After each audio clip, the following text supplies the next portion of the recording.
Assalamualaikum warahmatullahi wabarakatuh. Apa kabar anak-anak ustazah semuanya? Semoga tetap dalam keadaan sehat walafiat.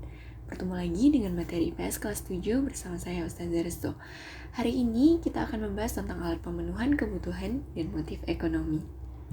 Yang pertama adalah alat pemenuhan kebutuhan menurut kelangkaannya atau cara memperolehnya. Yang pertama, barang ekonomis. Barang ekonomis adalah semua barang yang keberadaannya terbatas, sehingga untuk memperolehnya perlu pengorbanan, baik secara material maupun fisik. Contohnya yaitu seperti sepatu dan air minum. Kemudian yang kedua, barang bebas. Barang bebas ini adalah barang yang jumlahnya banyak, sehingga untuk memperolehnya tidak perlu pengorbanan. Nah, misalnya ini sinar matahari, udara, dan air. Lalu alat pemenuhan kebutuhan menurut hubungannya dengan barang lain.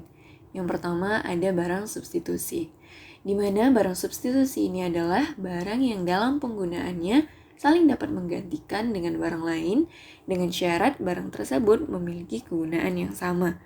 Contohnya yaitu nasi diganti fungsinya dengan singkong, lalu ada gula merah yang bisa diganti dengan gula putih. Yang kedua adalah barang komplementer, yaitu barang yang penggunaannya dapat saling melengkapi satu sama lain.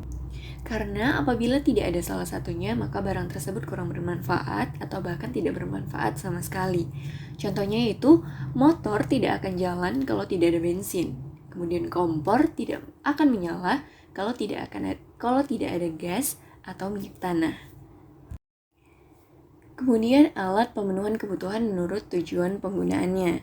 Yang pertama itu ada barang produksi atau barang modal. Di mana barang produksi disebut juga barang modal karena barang ini tidak dapat langsung memenuhi kebutuhan manusia, tetapi melalui proses dahulu baru dapat digunakan.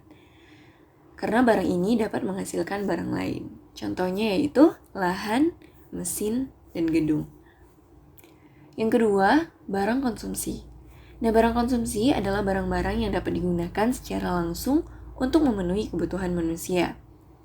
Barang ini banyak ragamnya tergantung dari masing-masing individu yang menginginkannya.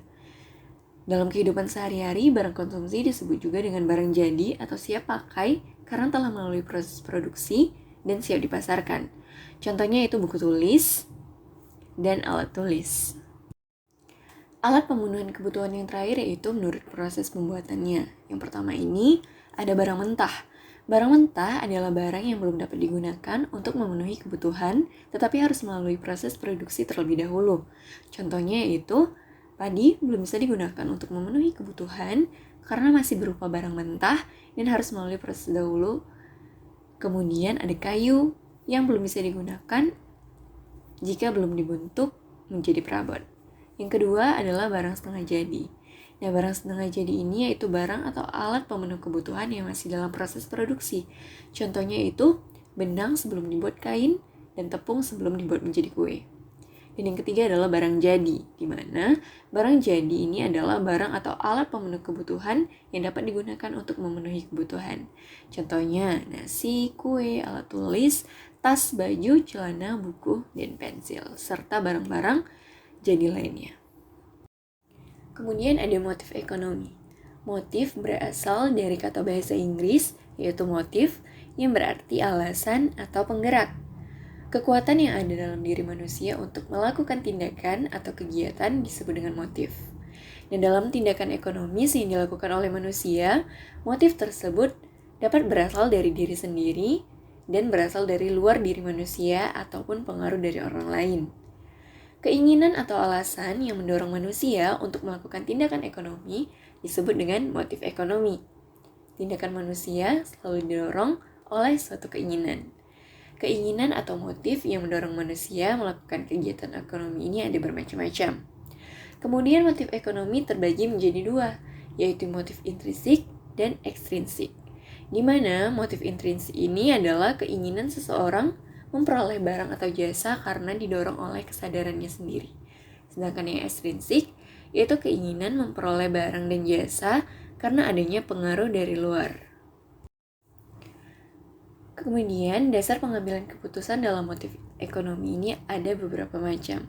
Yang pertama, motif untuk kepentingan individu.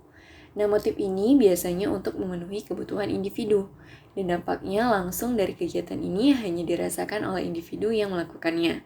Contohnya mandi dan berolahraga. Yang kedua, ada motif mencari keuntungan. Motif ini merupakan tindakan ekonomi yang dilakukan agar mendapatkan keuntungan berupa uang. Contohnya, motif pedagang sayur yang memperoleh keuntungan melalui cara melayani pelanggan dengan sangat ramah, serta dengan menjual sayuran dengan kualitas harga yang relatif murah, sehingga hal ini menarik banyak pelanggan untuk membeli dagangannya, sehingga dia menghasilkan keuntungan yang banyak. Yang ketiga yaitu motif sosial. Motif ini dilakukan untuk membantu sesama. Hal ini dikarenakan manusia merupakan makhluk ekonomi sekaligus makhluk sosial. Motif sosial ini merupakan dorongan bahwa dengan tindakan ekonomi yang dilakukan dapat memberikan manfaat ataupun keuntungan bagi orang lain. Contohnya, sekelompok relawan yang bersedia meluangkan waktu dan tenaganya untuk gerakan penghijauan. Yang keempat, ada motif mencari kekuasaan. Nah, motif ini dilakukan seseorang karena alasan ingin mencari kekuasaan. Contohnya yaitu seseorang yang mencalonkan diri sebagai kepala daerah. Dan yang kelima, yaitu motif memperoleh penghargaan, di mana motif ini dilakukan seseorang karena ingin mendapatkan penghargaan. Contohnya, pada hari peringatan kemerdekaan diadakannya perlombaan kebersihan antar desa, sehingga para warga bergotong royong untuk membersihkan desa agar mendapatkan penghargaan sebagai desa bersih. Berikut adalah tugas. Pertama, jelaskan 3 alat pemenuhan kebutuhan menurut proses pembuatannya. Kedua, jelaskan 5 macam dasar pengambilan keputusan dalam motif ekonomi. Demikianlah materi yang dapat Ustazah sampaikan. Sampai bertemu di materi selanjutnya. Assalamualaikum warahmatullahi wabarakatuh.